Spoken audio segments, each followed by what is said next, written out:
Hey everybody, my name's Ryan. I'm the third year residents at the University of Utah in the emergency medicine program, and I appreciate you guys taking the time to join me for this video. And today we're going to be talking about alcohol withdrawal, and really the plan is to talk about the definition, some of the pathophysiology and epidemiology, as well as presenting symptoms, different things to consider in the differential diagnosis, and then some different treatment algorithms and supportive care and final disposition.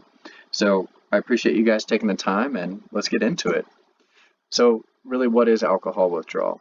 So alcohol withdrawal is a spectrum of physical, mental, autonomic, and neurological symptoms that are precipitated either by an abrupt reduction or discontinuation of the use of alcohol.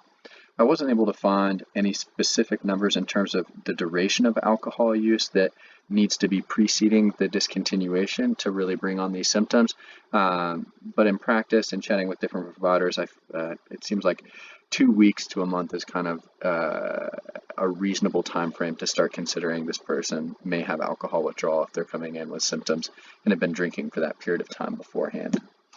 So really, what is the pathophysiology behind this process? So this really depends on two different receptors in the CNS. One is the GABA receptor. So GABA provides inhibition or inhibitory stimulation to the neurosystem, and alcohol works by binding through the GABA site. But in long-term alcohol use, the NMDA receptors are also upregulated because these provide excitatory stimulation through glutamate. And so in the setting of chronic increased firing through the GABA system, these also get upregulated. So you really have a downregulation of the GABA-related inhibitory neurotransmission and upregulation of the glutamate-related excitatory neurotransmission. So lots of ups and downs here, but really the thing to take away is that alcohol is acting on more than just the GABA receptors, which will have some importance as we move forward. So really, what's the epidemiology here? Or I guess the bigger question is, why does this even matter? And the reason this matters is alcohol use is something that's pretty prevalent across the globe. Looking at some of the data from the WHO, there's about 3 million deaths a year related to alcohol use, and it's implicated in about 5% of all of the global injury and disease burden. And one of the recent studies that just came out shows that 47% of the world are current drinkers, and nearly 60% of the world has had a drink at some point in time. So worldwide, that's important. What about here in the United States, where we practice in Utah? So there's about 88,000 deaths a year that are attributable to alcohol, and this plays into pretty much 1 in every 10 deaths for working age adults. And it has almost a $250 billion burden on the U.S. economy in 2010. So given that we're about 10 years past that, I'm sure that's even more. But it has a pretty significant burden both economically as well as in people's lives. And I guess, how does it play out close to home as well? One of the studies that I came across that came out in 2018 shows an increasing amount of alcohol use in Vietnam, and that also in Vietnam about 21,000 deaths a year are attributable to alcohol. So this is something that's prevalent in the United States. It looks like it's prevalent in Southeast Asia. It's probably something you're going to come across no matter wherever your practice environment is. And so with all of these individuals, or with so many individuals consuming alcohol, it's not uncommon that some of these are going to progress to symptoms where these individuals are presenting with alcohol withdrawal or other complaints related to alcohol use. So really, what are we going to expect to see when somebody comes in alcohol withdrawal? And this was really one of the driving factors why I wanted to talk about this, was to better kind of characterize to myself the different spectrum of alcohol withdrawal. And so let's walk through that for just a second. So really, mild withdrawal is somebody that's coming in complaining of some slight tremors, maybe they have a headache or poor appetite, some nausea, maybe an episode or two of vomiting, some difficulty sleeping, and really these are symptoms that can come up anywhere 2 to 6 hours from the last drink. And looking at the literature, this can last up to 14 days. I think that's a pretty prolonged time frame. You'd probably see these a lot earlier. But this is something that can present pretty easily in a wide variety of individuals that have prolonged alcohol use. So where does it go from there? So moderate to severe withdrawal, you have the same symptoms that these initial patients were presenting with, but now you're starting to see some changes in autonomics or changes in their neurological status. So increased heart rate, increased blood pressure, fever, agitation, hyperarousal, and then we're going to get into this a little bit more, but seizures, hallucinations, and delirium. And really, this takes a little bit more time to set on, but you could see this as early as 12 hours from the last drink. And again, this could go on to 14 days, but usually this presents within probably the 5-day time frame. So moving on from these kind of less complicated forms of withdrawal, one of the things to pay attention to is that alcohol withdrawal can precipitate seizures. And these are usually tonic-clonic in nature. They're not focal, and they're often accompanied by minimal to no postictal period. These can occur as early as 6 hours from the last drink, and 90% of these will occur within the first 48 hours. And these are important to pay attention to, because 40% of people will only have one seizure, but 60% of people that have a seizure will go on to have multiple episodes of seizures if they're not treated. So this is important to know, and it's also important to recognize this because individuals presenting with seizures are more likely to progress on to delirium tremens as well. So before we get there, alcoholic hallucinations is another thing to consider. And really, this is the presence of auditory, visual, or tactile hallucinations, as well as possibly psychosis, paranoia, or agitation in the setting of discontinuing alcohol use without an underlying history of some other mental health disorder or other substances on board that could be playing into these hallucinations. And again, this can present probably 12 to 48 hours from the last drink, and really abstinence from alcohol is the mainstay of treatment. Kind of looking at the different sources, some people say auditory hallucinations are the most common, others say visual are more common. Really, this could be any range in the gamut. And then finally, delirium tremens, and this is probably the most concerning aspect of alcohol withdrawal. And really, delirium tremens is the fulminant presentation of alcohol withdrawal. And so this is functional disturbances in consciousness or cognition, so really delirium, waxing and waning mental status. But you also see autonomic dysregulation, so you're going to see increased heart rate, you could potentially see fever, you could see increased blood pressure, and this can also be accompanied by metabolic fluid or electrolyte disturbances. And in the early 20th century, this had a mortality of 35%. Now it's only about 5%, but it's still something to pay close attention to. And really, this presents in the 2 to 4, potentially 2 to 5 day time frame from the last drink, and this can last 2 to 3 days. And even though the mortality is improved, given the notable mortality associated with this, it's important to really get on top of this and make sure we're treating this appropriately. So it's important to know there's a spectrum of alcohol withdrawal syndromes, starting from kind of basic nausea, vomit, headache, some tremors, all the way up to possible life-threatening pathology. And so really, where do we go? What's our treatment for this? And I guess maybe a step backwards is anytime we're working this up, we need to keep a very broad differential in mind, because individuals that are presenting with alcohol withdrawal are at increased risk for head bleeds. There's always a difficulty potentially in obtaining a meaningful history.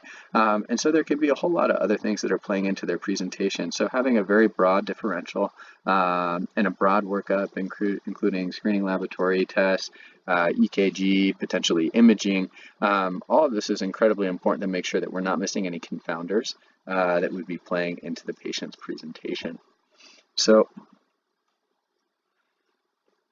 where do we go in terms of treatment?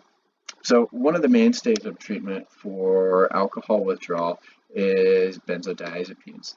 And really, the reason these are used is kind of starting in the late 1990s, individuals started looking at kind of what the benefits of this were, and they found that treatment with benzodiazepine reduced the progression to delirium. So out of 100 people treated, there'd be 5 that would derive benefit from this, and it also decreased the recurrence of seizures. So individuals treated with a benzo in the emergency department have about a 3% chance of recurrence of seizures versus 24% chance of recurrence if they're not treated.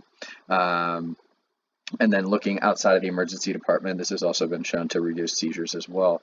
So we know that it decreases delirium. We know that it decreases seizures. Some of the foundational studies have also looked at whether one type of benzodiazepine is better than the other in terms of management of alcohol withdrawal. And though people have very strong opinions, the trend showed that longer acting benzodiazepines, so chlordiazepoxide or diazepam, have a trend towards better effect than shorter acting ones like lorazepam. But really the definitive paper from the American Association for Addiction Medicine in the late 1990s didn't have a preference one way or the other.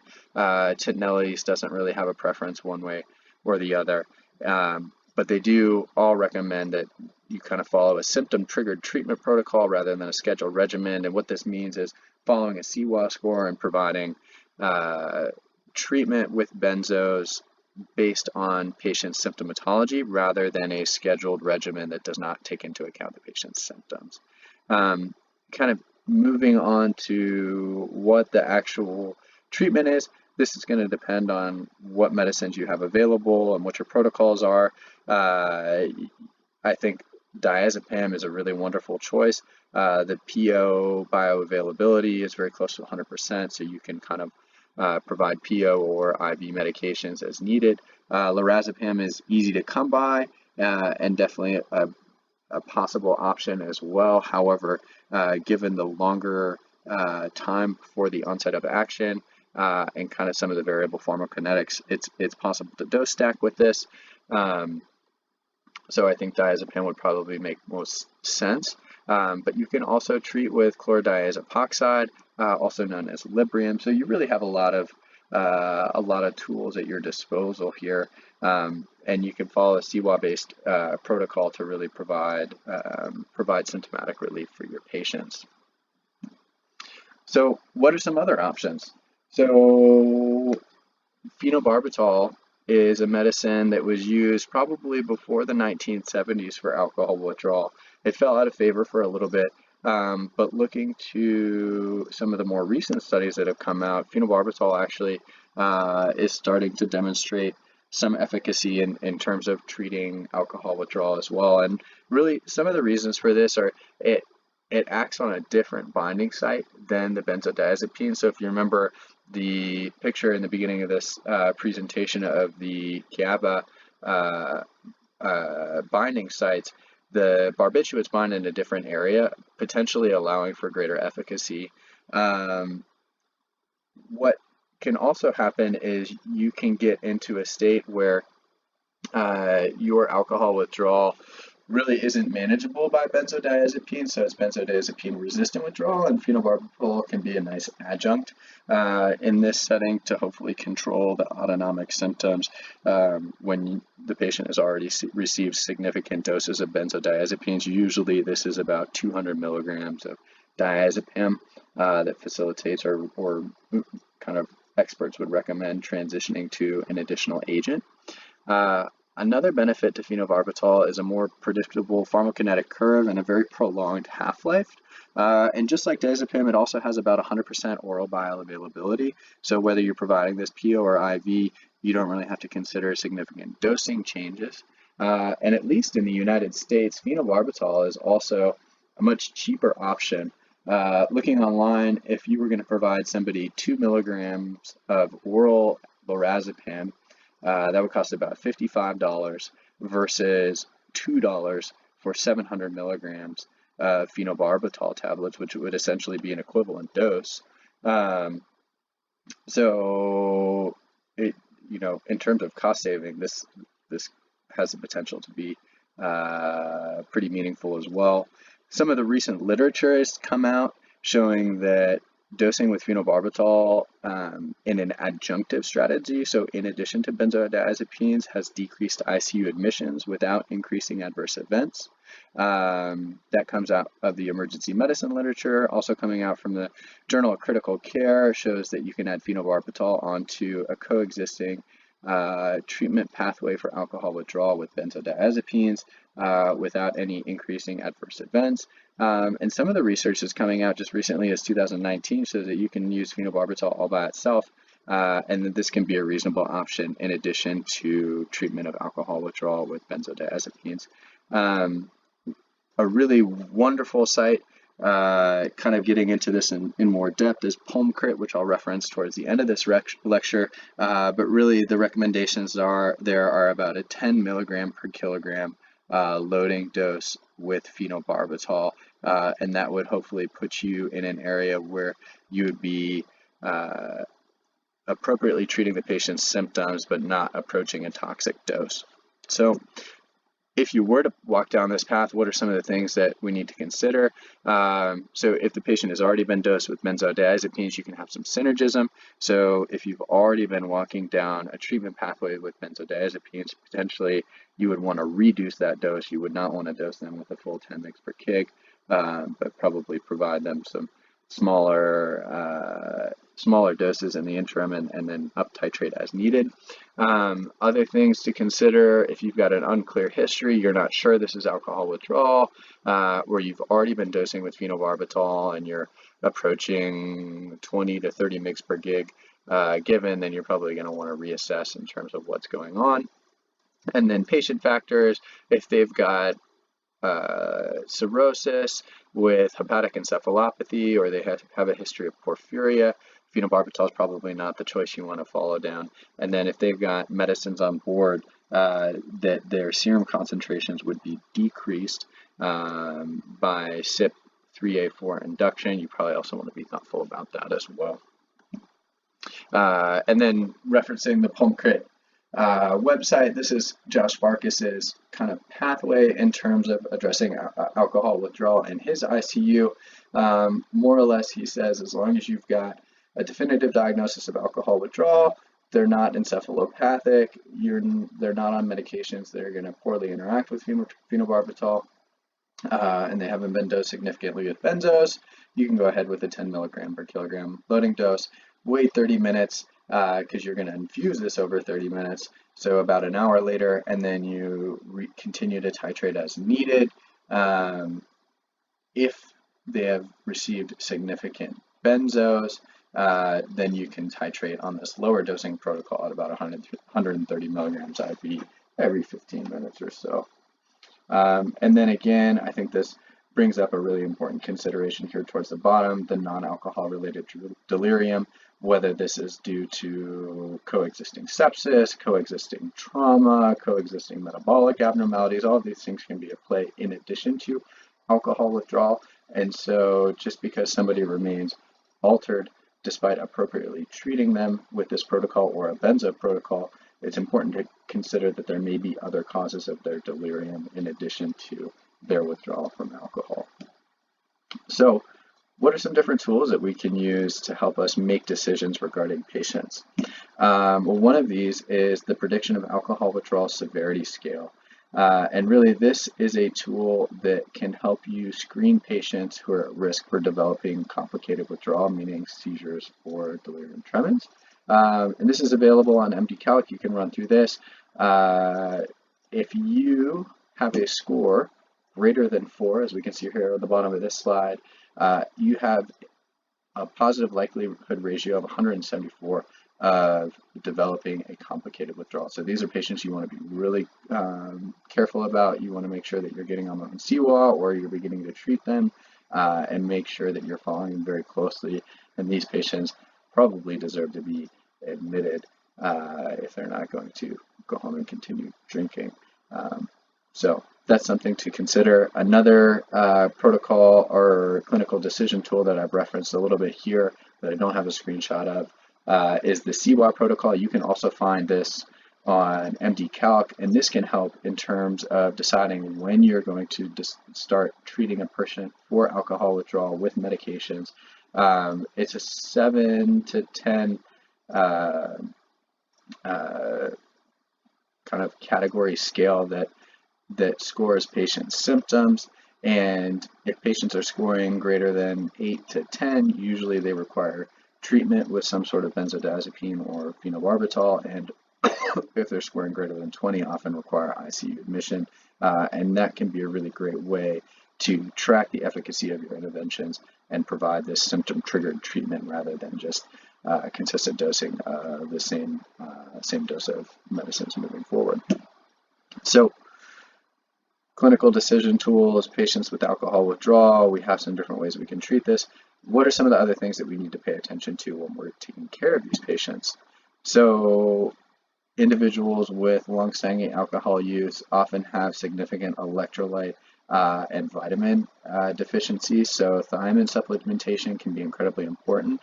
If you're concerned about Wernicke's, they deserve 500 milligrams of IV thiamine, Q6 to 8. If you're not concerned about Wernicke's, they're probably still thiamine deficient, and you can provide 100 to 400 milligrams IV. The PO absorption of thiamine isn't ideal, so if you're going to give it, it makes sense to give it via IV form.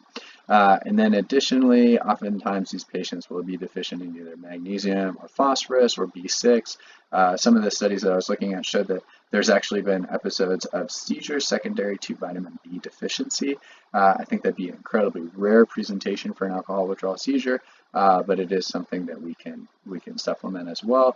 And then given these electrolyte abnormalities, especially with mag and phos, if you're caring for these patients longer term in ICU or in the inpatient setting, beware of refeeding syndrome and make sure that you're following these appropriately moving forward.